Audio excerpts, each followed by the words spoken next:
Hello students, this is Ujjwala Bhandiwad, lecturer from KLS Gokte PU College of Commerce and Science, Belagavi. In the last class, we have started with a new chapter that is problem solving methodology, and we have understood that how to write the algorithm, what are the procedure or steps involved in writing the algorithm, and also we have understood different problems and how to write the algorithm for such problems. Okay, in today's class we are going to learn about the flowchart. So let us define what is flowchart. The diagrammatic representation of an algorithm is known as flowchart. Okay? Flowchart play a vital role in programming and is helpful in understanding the logic of a complicated and very lengthy problem. See, once the flowchart is drawn, it becomes very easy to write the program in any high level language. Okay. Hence, it provides, you can say, better documentation of a complex problem. See, there are few advantages of flowchart. Okay. First one is the problem can be analyzed in a very effective way. Okay. Second advantage is flowcharts are helpful in debugging the process. Debugging means whatever the you can say solution we have written for a specific problem, it may have certain errors or mistakes that we can identify easily if we are drawing the flowchart. Third advantage is flowcharts are better way of communication of a logic of the programs. Okay. And fourth one you can say advantage is the maintenance of program becomes very easy and it is which is going to help us in drawing the flowchart. See, these are few you can say importance of flowcharts or advantages. Okay. So students remember the definition for 1 mark and advantages for 2 mark. Okay. Basically, there are two different types of flowcharts are there. One is called program flowchart, another one is known as system flowchart. Okay. Program flowchart means it specifies only the flow of operation of the algorithm. Okay. But the system flowchart means it gives overall view of the computer system environment and in addition to the flow of operation for a problem to be solved. Okay. So there are two different types of flowcharts. One is program flowchart and another one is system flowchart.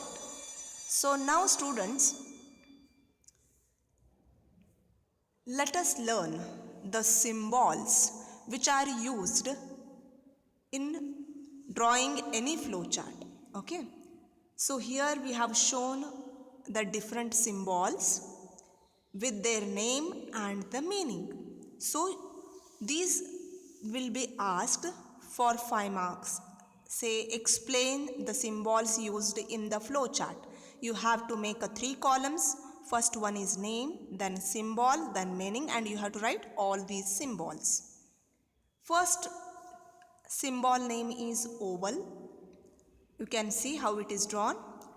It specifies beginning or end of the flowchart. Then second one is parallelogram. It specifies input or output operation. Third one is a rectangle. It specifies calculation or process. Then rhombus. It indicates the decision. Next comes preparation. It is used when we are using the for loop. Okay. Then next comes predefined process. It is used when we are using subprograms. Next comes connector. It is drawn here circle. Okay, it specifies the connection. Then comes arrows. There are different arrows we have shown here and it specifies the control flow. Okay students, so here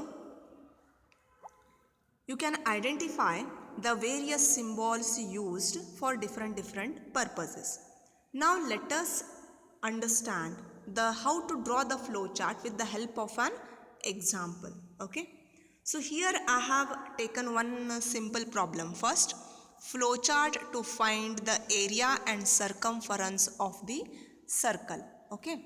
So everybody know already we have written the algorithm. So you have to remember the algorithm how to calculate the area and circumference of the circle.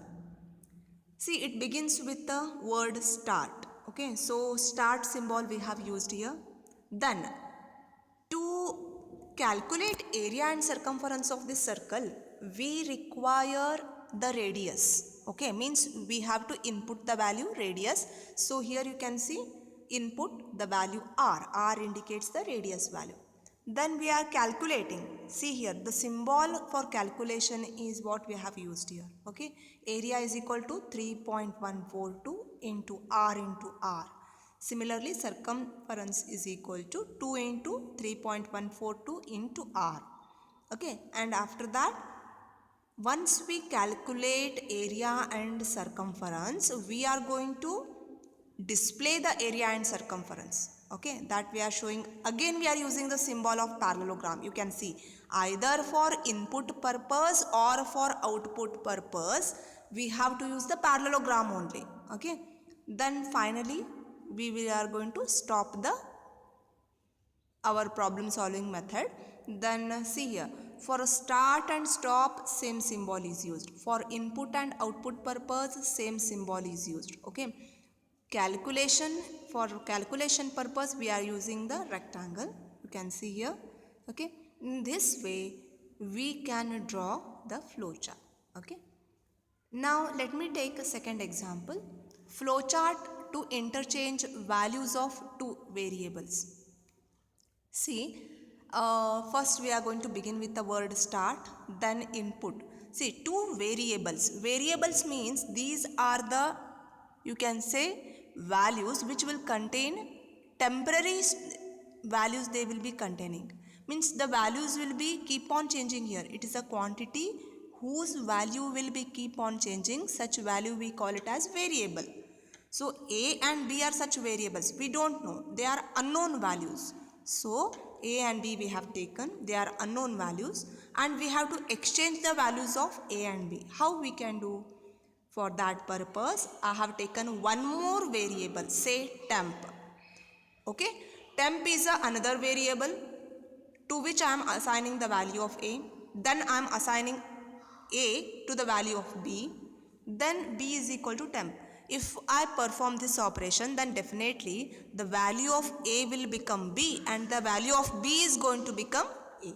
Okay, in this way, I can interchange the value of two variables. Okay. Now the next thing is third example, that is a flowchart to find largest of two numbers. See here students, to find the largest of two numbers, we will begin with the word start. We require two values, hence we are inputting the value A and B. Okay. Then you can see here we are using a rhombus. When we use the rhombus, when we want to make any decision. See here we don't know whether the value of A is large or whether the value of B is large. We don't know. We have to take the decision. So hence we are writing here is A is greater than B question mark. See, two things will come here. Either A will be greater or B will be greater. So consider right hand side. See here students, right hand side you can see I have written the word T. T indicates true. Okay, means what? I am checking first whether A is greater than B. If true, yes, if suppose A value is large than B, then what I have to display? Output it as A. Yes, A is large I have to say. Okay. If no, see suppose the value of A is not large, the value of B is large, then what should I do? I have to write here F. F indicates false. Then I have to say output the value of B. You can see here the way I have written it. Okay.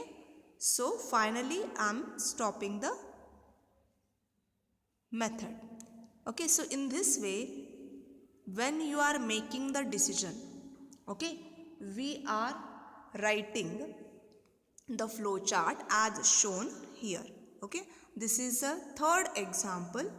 Okay, similarly there are many examples to draw the flow chart. You just have to refer the textbook and solve many problems, so you will become familiar with the flow chart.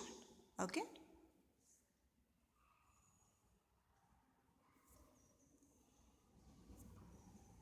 Now next thing is, in problem solving methodology, after we perform algorithm and we draw the flow chart, the next step will be coding or programming. What is coding means? Say it is the process of translating algorithm or flow chart into given programming language.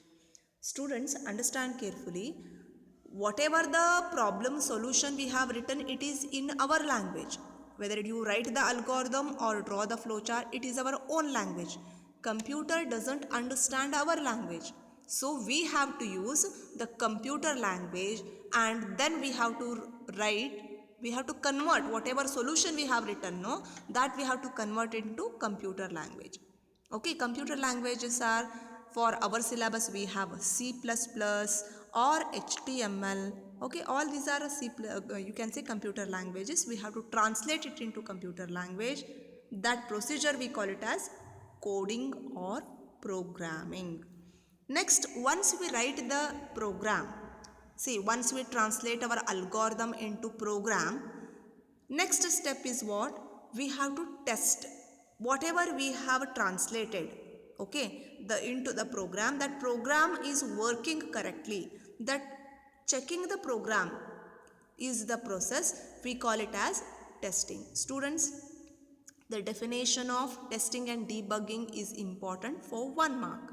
Okay, debugging means not only we check the program for any mistakes, but also we correct those mistakes in the program, and that procedure we call it as debugging. Okay, I hope you have got the clarification. Testing means just checking the program, and debugging means checking the program and also correcting the mistakes in the program. Okay. So generally, while translating from our language to computer language, we may make certain mistakes. So such mistakes in the program are known as errors. So mistakes in the program, we call it as errors. So students, basically there are 3 different types of errors exist. Okay, as you can see here. First error is syntax error. Okay, these error will occur when we make grammatical mistakes of a programming language is violated. See, while writing the program, if we not follow the computer language's rules, we violate those rules, then whatever the mistakes will happen, such mistakes are called as syntax errors. These are known as syntax errors. Next, second one is runtime error. Runtime error means once we write the program, okay, we test it, there is no mistakes. But when we execute that program, okay, after correcting, we execute the program, still some errors may occur, and such errors are known as runtime error. Okay. Then the third category is logical error. See, if incorrect translation of algorithm into program causes wrong result, then it is known as logical error. So students, all these different types of errors are important for 1 mark questions. They will ask define syntax error, define runtime error, define logical error, or they may ask explain types of errors. You have to remember the definitions. So students, now let us recall whatever we have learned with few questions. First question is, what is a flowchart and what is an algorithm? You know, algorithm means it is a step-by-step procedure to solve any problem, whereas flowchart means the diagrammatic representation of the algorithm. We call it as flowchart. So 1 mark questions, remember the definitions. Second, define testing and debugging. Testing means, students, we are just checking the program, but debugging means we are checking the program and also we are correcting the mistakes. Okay, then we have next question is, mention the types of errors. Just now we have learned 3 types of errors that we have to write. Third thing is, next question, sorry, explain various symbols used in the flowchart. This question is for 5 marks, so prepare it properly. The next step is, what are the steps involved in the problem analysis? So from the beginning, okay, from problem definition to till testing and debugging, different steps were occurred to solve any problem. So you have to explain each and every step in a brief. Okay, students, so here this chapter gets completed. So again we will be a meeting in the next class with a new chapter. So thank you, students.